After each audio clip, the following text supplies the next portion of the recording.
Alors, l'agisme, c'est très important en santé sexuelle. Alors, d'abord, qu'est-ce que c'est l'agisme? Eh bien, l'agisme, c'est considérer un groupe, une population particulière avec des stéréotypes liés à l'âge. Donc, ça va donner, par exemple, les vieux, ils n'ont plus de sexualité, ou les vieux, ils sont là, ou ils peuvent plus faire d'efforts physiques, etc. Donc, c'est au fond une espèce de légende qui persiste alors que la situation a réellement changé.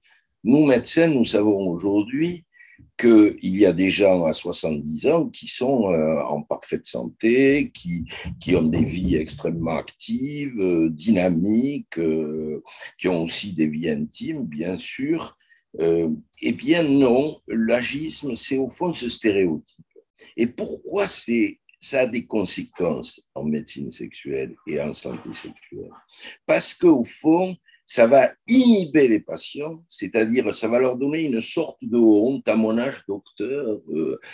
Est-ce que finalement je vais oser parler de mes problèmes sexuels alors que c'est tellement secondaire par rapport à d'autres problèmes médicaux? Donc ça crée une honte et une inhibition chez le patient et ça va créer effectivement chez les médecins une sorte d'idée reçue. J'ai patronné une thèse magnifique, une thèse qualitative où on a interrogé au fond les médecins qualitativement, ce qui est pas cocher une case, mais parler.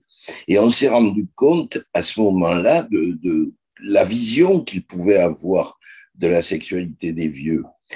C'est très marrant de se rendre compte qu'alors que nous savons que la vie change et qu'aujourd'hui, dans l'étude du vieillissement, la prévention, justement, le fait de rester dans le mouvement, de rester dans la vie a une importance absolument colossale et que la sexualité, je dirais surtout l'intimité et le couple.